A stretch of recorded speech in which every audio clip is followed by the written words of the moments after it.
Alfred Hitchcock remains one of the most recognised and successful filmmakers of the 20th century, and the Australian Cinematheque is presenting an extensive Alfred Hitchcock retrospective, including all 56 films still in existence and 17 selected episodes from the very popular television series. And I've got Amanda Slack-Smith on the line. Amanda is a curator of the Gallery of Modern Art. Thanks for joining us, Amanda. My absolute pleasure. Well, what a fantastic retrospective it's going to be. Tell us all about it.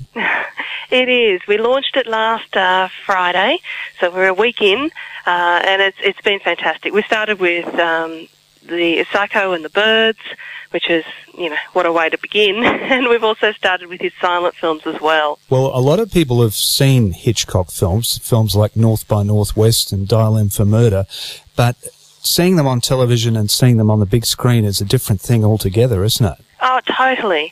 And that's one thing we really noticed also on Friday night is people really enjoyed not only that the films were beautiful on the big screen, we actually got vault prints from Universal, but also just that energy that you get with actually experiencing a film with, 200 other people. It's very exciting. Well, one of the things that interested me too is that the silent films are being screened, and in the days when silent films were so popular, they used to have a musical accompaniment, and you've got a post-jazz ensemble of piano and drums. Tell us about that.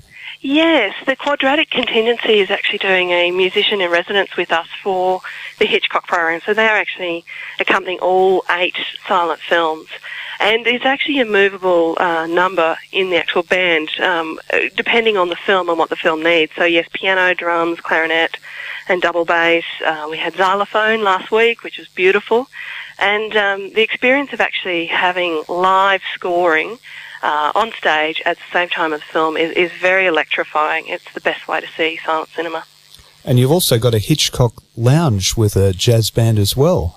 Well, yes. Well, we've got a DJ, actually, who's just mixing some beautiful Coltrane and Ella Fitzgerald and Nina Simone, and very relaxed in the lounge. So, you can grab something to eat and a cocktail and just sit back and chat about Hitchcock and movies and music. Well, how long is this going for? Till the 27th of November, so we have a few weeks left. And are you screening the films more than once over the period of time? Well, he was so prolific. Most of the films we can only screen once, but some of the big titles we are screening twice. And also some of the television series, which were incredibly popular. A lot of them he directed himself, some of them he didn't, but it was a fantastic series, wasn't it? It was. We are screening all the episodes that he directed personally, but as everybody knows, he introduced all 283 or whatever it was of them with his very dry British wit. And they're beautiful. They're little half-hour episodes, which I don't know whether people realise just how innovative Hitchcock was, but, the way we watch TV now is directly related to the Alfred Hitchcock Presents programming. Exactly right. There are so many scenes, particularly coming to mind, the 39 Steps, where those scenes have been reproduced in cinema many times over the years, haven't they? Oh, exactly. Strangers on a Train. How many times have we seen that story just ripped and redone and just pretty much shot Hitchcock way? And Hitchcock he felt that music was a very important part of his films, and particularly had a long association with the conductor Bernard Herrmann, who was just a wonderful composer, wasn't he? He was, yes. They did some of their best work together with the collaborations on things like Vertigo and Psycho and Torn Curtain. And, it was actually Bernard Herrmann who convinced Hitchcock to put in the violin sequence in the actual shower sequence in Psycho. Because at the time, Hitchcock had thought he'd do it silently, but, Herrmann really felt that this was important. And, of course, it's iconic, that scene. Yeah, I think many of the critics thought that the music played a pivotal role, really, in Psycho in particular, but North by Northwest, Vertigo, Bernard Herrmann had the music score in those as well. Yes, and I think it was because he was so spare and restrained with his scores. They weren't heavily romantic or driven by sort of long themes. He sort of used quite short themes. And I think that really worked for Hitchcock because he was very much a visual director So everything else had to fit in with his visual design. And I think Herman really understood what Hitchcock wanted per scene. Yeah, now you're a real Hitchcock buff yourself. Are you going to see every film during the series? Well, I'm definitely going to try. I've certainly sat down and watched them all again on DVD recently, but there's just, it doesn't compare to seeing them on the big screen. And, we've got these prints coming in, 35mm prints coming in from around the world, which is a very rare occurrence to have so much of one director in one place that I can't miss it. No, and what are the prints like? What's the quality of the films? Well, the prints from Universal Studios have been incredibly generous with us.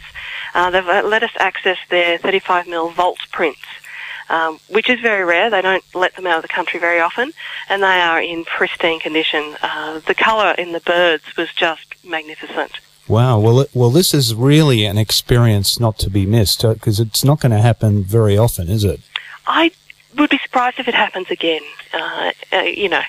because it is such an undertaking to screen everything that a prolific director like this. I mean, he did 60 years of cinema, but generally what happens is people will choose the top 10, and you'll get to see, North by Northwest or Psycho, but you won't actually get to see, his fabulous classics like A Man Who Knew Too Much, the 1934 version, which is screening this weekend, or, 39 Steps and Lady Vanishes, which is screening this tonight, which are really great films. I think the thing people don't realise with Hitchcock is, he was a director that did so many big titles that there's a whole heap of films that kind of get overlooked when you're listing 10 films out of a 60 film lifetime or 56 film lifetime, and they are really great films. Yeah, that's so true. So what is your favourite Hitchcock film? Well, mine's coming up this Sunday. It's The Lodger, which is a silent film. It was the third film he did, but it is the true Hitchcockian film. It's based on Jack the Ripper, loosely based on Jack the Ripper, and it's just stunning. It's got tinting, which, they used to sometimes tint the negative with blue or sepia for daytime and nighttime, and obviously with live music. Centre, I'm going to be there. Yeah, that'll be a real event. Well, I love the films of his British era films like The 39 Steps and The Lady Vanishes and Young and Innocent, which is going to be on too. That's on Sunday, I believe. It is. It's an overlooked film, Young and Innocent, and I don't know why. It's kind of a playful Hitchcock, but it still has this young, vibrant cast, and it's still got that witty dialogue that we love so much from Hitchcock, and the suspense. But there's such an energy about it. Yeah, and it's also got one of the most famous scenes in cinema, and just towards the end of the film with a shot on a crane going from furthest to nearest, which he loved doing. Yes. And I mean, they developed a lens specifically for him to be able to do that. In Marnie, I believe it was. Yeah, well, it's going to be a great event. Congratulations on what you're doing. Where is it? Just tell us where it is and when. And yes, it's at the Gallery of Modern Art at the Cinematheque there. Just come straight through. The doors open an hour before the screenings. We're obviously in South Bank in Brisbane. And, come along on a Friday night, grab a drink before a screening and something to eat, and enjoy the music. Sounds fantastic. Amanda, thanks very much for joining us, and wish you every success with the retrospective. Thank you very much. That's Amanda Slack-Smith from the Gallery of Modern Art in Queensland and the Hitchcock Retrospective. 4:27.